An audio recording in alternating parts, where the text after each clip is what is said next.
دوستان گرامی السلام علیکم و رحمت الله و برکاته. درس چهارم از کتاب دروس اللغة العربیه، صفحه دومی درس سوم. صفحه دومی درس سوم است که امروز درس چهارم آغاز می شود ان شاء الله. تمرین سوم است. املأ الفراغ فيما يلي بوضع الكلمة المناسبة من الكلمات التالية. میگه همین جای خالی را پر کن. میگه با یک کلماتی که در این جا است مناسب کلمات را در جای خالی بیارین. میگه دمی درسی که قبلا ما شما خواندیم از همی تمارین است. املأ الفراغ، پر کن جای خالی را، فيما يلي، جایی که پیش می آید، بوضع الكلمة المناسبة، با مناسب کلمه، یک مناسب کلمه را بیارین. قسمی که در بالا جمیل، وسخ، مفتوح، حار، ثقیل، خفیف، از اینها در همین جای خالی است و مناسب همین کلمه بیارین. حالا این را حل میکنیم ان شاء الله. الحجر، حجر که گفتین در اینجا با مناسبت حجر یک کلمه بیاریم. میاریم ثقیل. الحجر ثقیل، سنگ وزمین است. الباب ایجا میاریم مفتوحا. الباب مفتوحا. القمر جمیل میاریم. القمر جمیل. الورق خفیف. المندیل وسخ میاریم. المندیل وسخ، دستمال ناپاک است. اللبن حار، شیر گرم است. این تمرین در اینجا حل شد. صفحه بعدی انتقال میکنیم. باز هم همین قسم تمرین آمد. املأ الفراغ فيما يلي بوضع كلمة مناسبة، جای خالی را پر کنین با یک کلمه های مناسب در اینجا بیارید. این کار خانگی است که باید هر شخص خودش این را انجام بده. به خاطر یاد گرفتن میخواهم که این دوباره حل کنیم. نظیف، در مناسب کلمه هی در جا شروع چی میاریم؟ المندیل نظیف، یا هر چیزی که به عربی پیشتان میآید که است. مثلا الثوب نظیف، المندیل نظیف، هر کلمه که مناسب به اینجا باشه میاریم اینجا. دوم مکسور. حالا مکسور شما ببینید که چیز شکسته. مثلا القلم مکسور، المکتب مکسور، الکرسی مکسور، هر چیزی که مناسب این باشه شما در ذهنتان است بیارین. بارد سرد، حالا مناسب کلمه بیاد، یک کلمه بیاریم به عربی. بارد، الماء بارد یا اللبن بارد، هر چیزی که میگیرین. قریب، قریب چی را میگیرین؟ البیت قریب، یا هر چیزی که مناسبی باشه در اینجا شما پیش بیارین.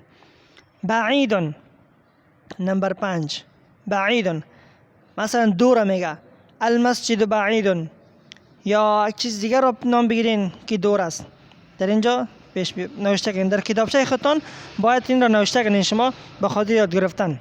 این جمله را نوشته کنین باز تکرار کنین. واقف، در اینجا واقف میارین. یا نام یک شخص بگیرین که زید واقف، یا مثلا الاستاذ واقف یا المدرس واقف، هر چیزی را که به مناسبت میآید. جالس نشسته، الولد جالس یا الاستاذ جالس، هر چیزی را که مناسب میشه. کبیر، الحصان کبیر، اسب بزرگ است، یا مناسب از دیگر جمله. قدیم، یا القلم قدیم، یا المفتاح قدیم، هر چیزی را که مناسب میدونین. جدید نو، الاستاذ جدید. الکلمات الجدیده، یعنی از این درس بعضی کلمه های نو در اینجا آمدگی است. اینها را باید خصوصا در کتابچه های خود نوشته کنین. اینها را یاد بگیرین، یاد کنین در ذهنتان. الکلمات جدید، کلمات های نوی که در این سبق ما شما خواندیم. القمر آفتاب، جدید نو، قدیم کهنه، وسخ گنده، نظیف پاک، حار گرم، بارد سرد، صغیر خرد، کبیر بزرگ، مفتوح باز، مکسور شکسته، ثقیل وزمین، خفیف نازک یا باریک، جمیل زیبا، واقف استاد، جالس نشسته.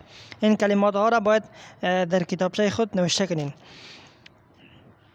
در اینجا نجم النجم، رجل الرجل، دیک الدیک، طالب الطالب. اینها را همچنین. نجم ستاره، ستاره. النجم ستاره. رجل شخصی، الرجل شخص.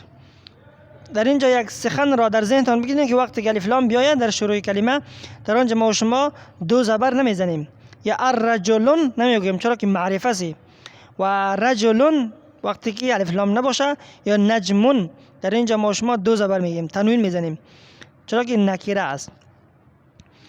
دیک خروسی، الدیک خروس. طالب طالب العلم، مثلا طالب علم، طالب هر چیزی. الطالب طالب العلم.